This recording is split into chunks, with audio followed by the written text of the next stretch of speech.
Hello and thanks for joining us from our studios in Israel. Coming up in today's newscast, a tragic terror attack in Jerusalem leaves 2 dead and 5 injured.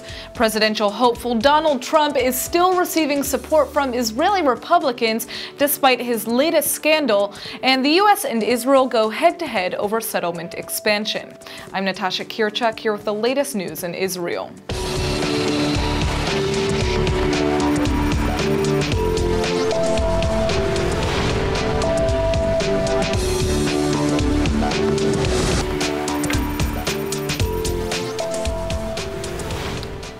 Two Israelis are now dead after succumbing to their wounds in a tragic shooting attack this morning in Jerusalem, and 5 more people are being hospitalized for their injuries.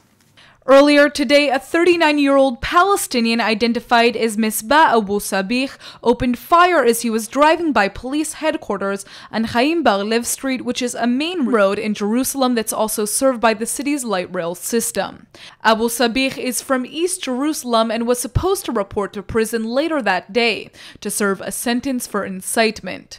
After hitting 7 people with gunfire, Abu Sabih sped off towards the Arab neighborhood of Sheikh Jarrah, with police in pursuit before he was shot and killed. Israeli police units responded to shots that were fired by one terrorist in a vehicle near the police headquarters a short while ago. After the shots were fired, 1 woman was injured near the police headquarters. The vehicle continued to travel in and around the nearby neighborhood of the police headquarters. Special patrol units on fast motorbikes responded to the call and the shots that were fired.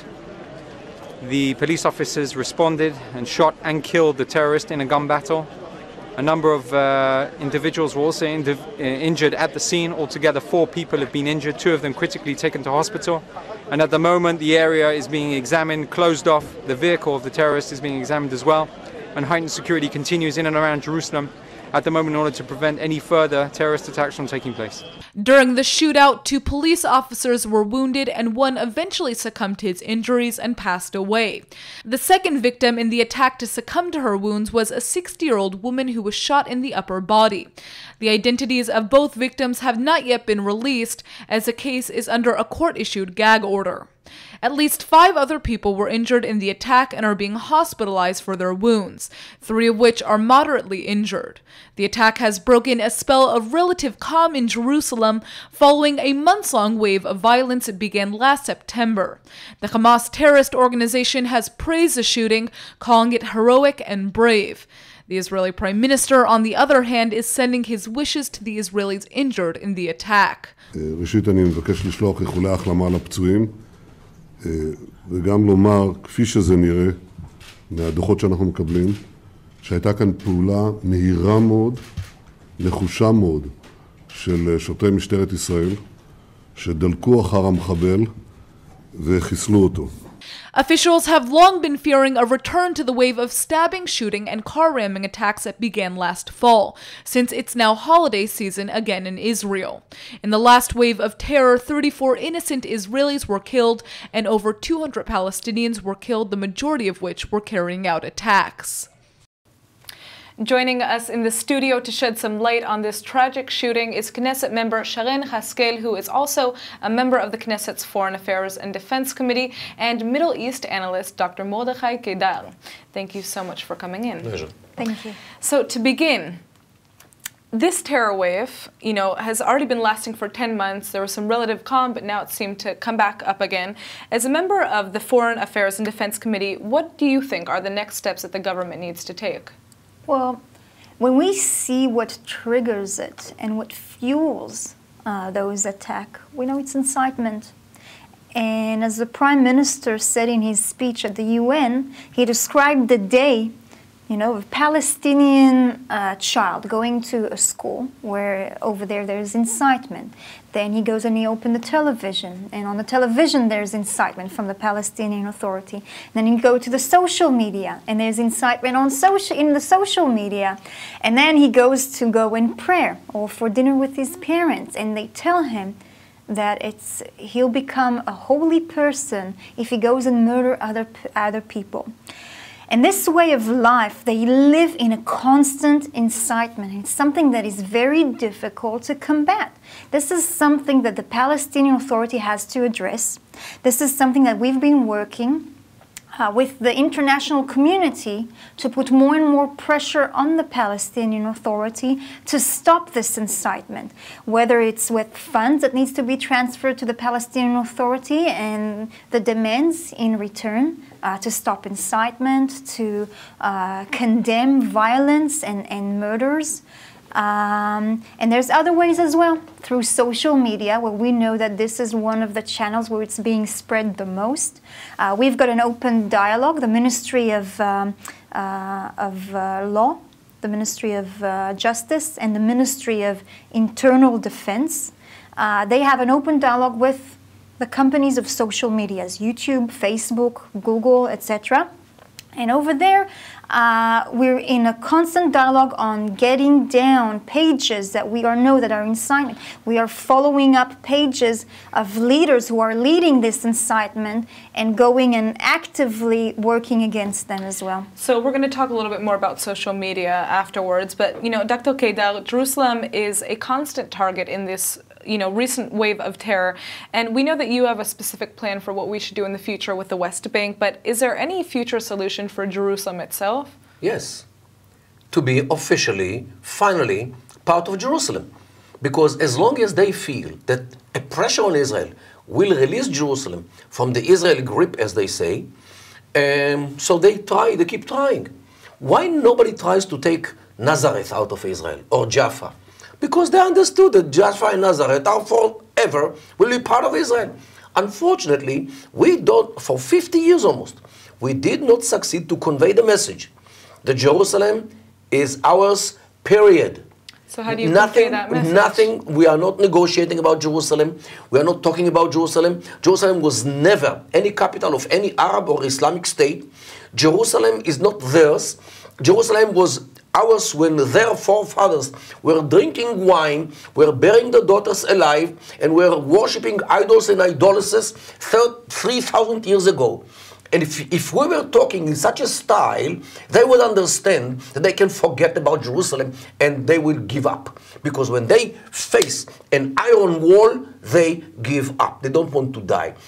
However, we fail it. For example, the school system in East Jerusalem works with books which are printed where? Palestinian. How come? How come? And you are, as a Knesset member, how can you allow it? So, another thing, in Jerusalem there is an total incitement and constant incitement by Al Jazeera, which works from within Jerusalem. How come this enemy, which wages a media jihad against us day and night, they go all the flotillas and they sponsor, Qatar, the state which belongs to Al Jazeera, allocated $500 million in order to take Jerusalem out of Israel. Qatar is an enemy. And who with the right mind will let his enemy to broadcast from his capital? We know how to kick out El-Manar of Hezbollah. We know how to kick out the Al-Alam of the Iranians. How come Al Jazeera is still working in Jerusalem? And believe me, Al Jazeera is way much more influential than Facebook, YouTube, Twitter combined. So let's talk about, both education and social media, because we're seeing, there's a similar thread here. You guys have been focusing on social media. The government of Israel has been working with Facebook to try to, essentially curb online incitement. So it's not just the social media. There's many things we're doing on the field as well. One of them, first of all, the problem with the education system in east of Jerusalem needs to be addressed immediately. This is not... For 50 years already it has to be addressed. 1 second. Not just the education system. We talk about basic needs of civilians. It's education, it's cleaning streets, it's infrastructures for sewage, for water, and it's security. It means the personal security of the citizens who live in this area. And in that matter, in the recent years, there's been an argument between the municipality of Jerusalem and the government who needs to take charge of it. And meanwhile, this argument, it became a serious problem for Israel. We are trying to resolve it now with an extra means and deterrence. I can tell you that now there's 7 police stations that are being built in east of Jerusalem to bring back the security of the citizens, not just in the streets, but also the personal security of the East Jerusalem citizens as well. It means that police is going to patrol the streets. It means there's going to be less vandalism. It means that also children that do the occasion rock throwing or aim to do something illegal, there'll be a police station nearby that's going to patrol the area. They'll feel more secure. And this is part on how you create a true Israeli community or true Israeli sovereignty in east of Jerusalem. It's a process. It's not going to happen in one day. Also, the education system, we're going through a process now. Yes, but we are there already half a century. How come all these things have not been done? Well, I can come and say as well, why hasn't it been done last year? Why hasn't it been 10 years ago? Why hasn't it been done 20 years ago? The issue is that we're dealing with it now, and we're addressing it, and we're changing it. Now, social media is a big looming issue here. We keep on speaking about it, but the Arab world has changed over the past 5 years, and many people attribute that to online platforms like Facebook and Twitter. Dr. Kedar, would you say? Well, I think we see it all over the news. Look, our biggest mistake is when we try to project what happens with us on others. Processes and all kinds of things which could prevail in Western societies do not necessarily prevail in the Eastern societies. And this is the problem. Since Facebook and Twitter and social media became the name of the game in Western societies, we tend to think that this is the same thing in East Jerusalem or in the Arab world. This might be wrong. And I'm telling you, Al Jazeera is much more influential than all the other social media, especially since Al Jazeera is also on the cell phone. Now, so this is why they are influential. From today's attack, for example, he was supposed to be going to jail for online incitement later today, correct? Could be. We are not supposed to talk about him. But what I'm saying is that you cannot judge somebody who takes a car and starts shooting. By the way, shooting from car was a custom of the Islamic State in the beginning of 2014. There are dozens of clips in Iraq how they take machine guns and they go around Shi'i cars, and you can see Shi'i cars with all kinds of symbols, and they shoot the people dead just on the road. This is what the Islamic State was doing in the beginning of 2014, and this actually struck a terror into the hearts of the Iraqis because they were not familiar with this. And maybe this one actually emulated the Islamic State.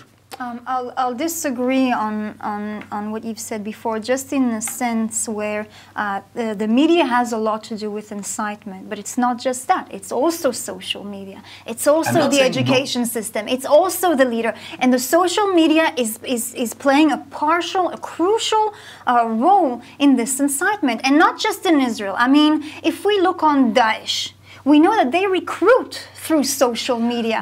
And that happened through our social media as well. And Israel has been facing it for a while. That's why we have an open dialogue with these social media. That's why we're trying to spread the truth against those lies and the propaganda that they are spreading online. For example, one second. For example, 3 weeks ago, they were spreading those lies about an attacker, a suicide terrorist, who came with 2 knives from Jordan to attack soldiers and innocent civilians. And immediately the Palestinian Authority in the media, but mainly on social media, it fired that the Israeli police and army have murdered, cold-blooded, a Jordanian citizen, which was not true. As soon as we've seen that, we put on social media pictures on the attack, how he attacked, showing his knives, to spread it against those viral propaganda and lies that are being spread on social media. And you convince them immediately. But you don't convince them, but these lies that are being spread are calling for the younger generation to go and attack innocent people. And this is a major problem. I'll give you a good example. We are trying to shut down the Facebook pages of Hamas. We are begging in Palo Alto, to Facebook, while Al Jazeera is working 10 minutes ride from the Knesset. How come they are still working? They have no status in Israel. We could tell them, take your belongings and just disappear immediately. And in 1 minute, but as this soon as problem you do would be something much like reduced. that, they will immediately send propaganda that Israel is harming the freedom of journalists, the freedom of speech. No, they have the freedom of incitement. This is the freedom of incitement. We allow it. And we allow it. Look, we don't allow the Al-Manar to work here. We don't allow the Iranians to work here. Qatar is no less enemy to Israel than Iran and Hezbollah. And this is, my friends, and this is why Al Jazeera should be kicked out from the. I'm not chatting Al Jazeera. Let them wage their media jihad against us from other places. Why should we open this place for them? Who with the right mind invite his enemy to his living room? If Al Jazeera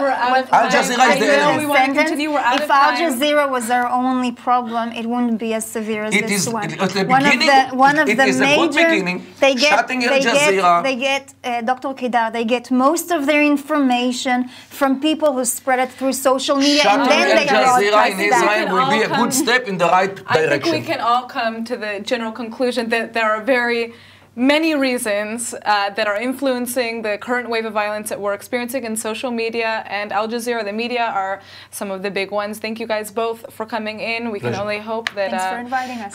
We can only hope that the future is brighter. Thank you guys. The Republican presidential nominee Donald Trump is in deep trouble after a new video recording has emerged showing the billionaire making obscene and vulgar comments about women and even condoning sexual assault. Yet while the majority of the Republican Party has been sent into panic mode, with leading Republican leaders from around the United States withdrawing their support for Trump, here in Israel, Republican leaders are taking a shockingly different stance. The head of the Israeli branch of Republicans overseas, Mark Zell, may be saying that Donald Trump's comments about women are, quote, disgusting and totally unacceptable, but he's still showing his support for the Republican candidate. Several prominent Republicans say they can no longer support Trump, including Senator John McCain and former Republican presidential candidate Mitt Romney. I want to express on the behalf of myself and my party how much we love all the people in this country, regardless of gender or ethnicity or religion. And I was offended and dismayed by what was said and done by Mr. Trump. I think it's degrading to our women, to our daughters, our granddaughters, to future generations. And I dearly hope that we will come together as a nation and stand as firmly as we possibly can for the principles that have made us the shining city on a hill. Yet Mark Zell says he and his 5 daughters will be voting for the Republican nominee. He's even insisting that the majority of the 200,000 registered voters in Israel will end up supporting Trump, despite all of his, quote, shortcomings. There are already lots of suggestions that the brash candidate could be forced out of the race for presidency, even though at this stage in the election it would be unprecedented for a major party nominee to withdraw. Trump himself doesn't seem to be concerned about his standing in the race and says he's not going anywhere. What do you want to say to your supporters? Are you staying tremendous support. Are you staying in, Mr. Trump? Mr. Trump? Tremendous support. Are you staying in the race? 100%. Over the weekend, the Washington Post revealed a vulgar conversation between Donald Trump and Billy Bush that took place 11 years ago. The two were arriving on the set of Days of Our Lives to tape a segment about Trump, and Trump was secretly recorded as he was telling Bush about how his fame allows him to have sex with women even if they don't necessarily want it.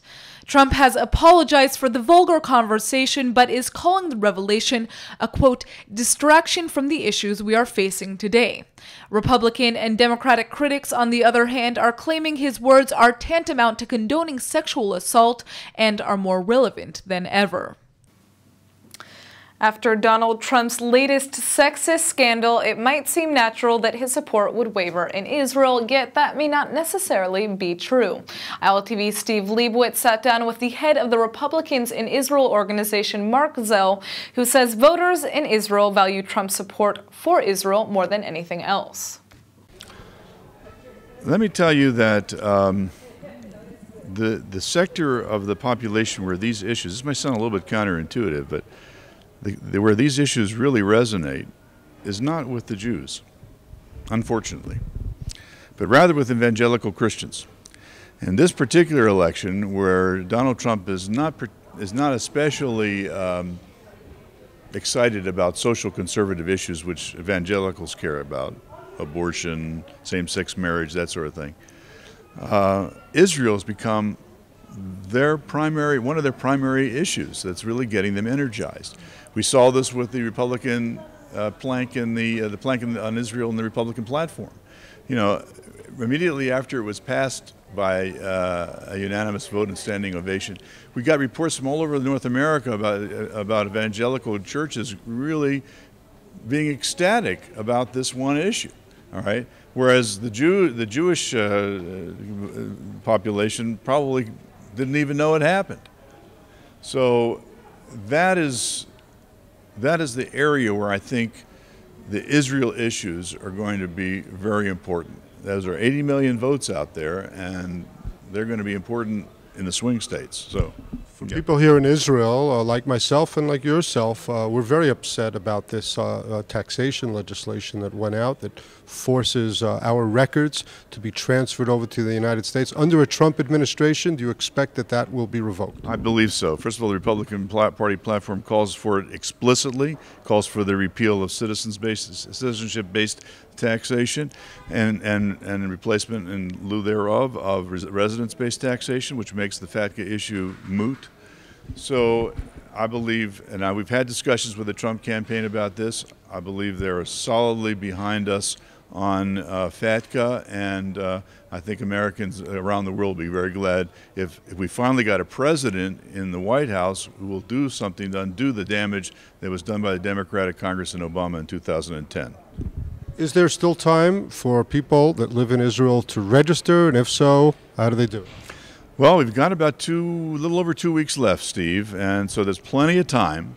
The first state whose registration process closes Hawaii, I think that's October 8th. Next day is October 9th. So that week, the second week in October, will be when the registrations start closing. Not in every state.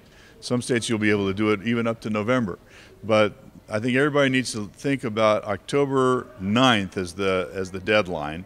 We got plenty of time. How do you do it? Go to our website. What is it? Republicans Overseas Israel. Just remember that. Republicans Overseas Israel. Google it. It'll take you to our website. There's a button. It'll walk you through the entire process, including connecting you to iVote Israel automatically. You can then download your request to register and for an absentee ballot form, print it out, sign it, send it back. If you need help sending it back, you can give it to us. Give it to iVote Israel. It's fine. And you should then ask for your absentee ballot by email, and then you'll get that by email from your state. Print it out, vote, put it in an envelope again. If you need it, we'll send it back for you at Republicans Overseas or iVote Israel or wherever. Even also the consulate and the American Embassy will help you with that too. Mark Zell, thanks so much for being with us at ILTV. Steve, it's always a pleasure. Following a recent relocation initiative in the West Bank, White House officials are condemning Israel for expanding settlements illegally and violating Jerusalem's friendship with the United States. But does the move actually breach any existing agreements? ILTV reporter Aaron Porras has a scoop. The Obama State Department issued widespread condemnation last week over what they described as illegal settlement expansion in the West Bank by Israel.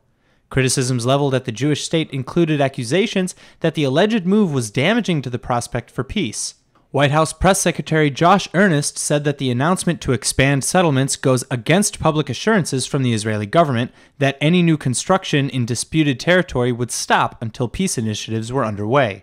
Palestinian officials were quick to jump on the White House bandwagon, taking the opportunity to slam Israel as, quote, defiant. The Israeli government is defiant and insists on continuing its settlement activities, tenders, plans, is a reflection of the fact that this government wants to undermine the two-state solution, wants to destroy the prospects of peace.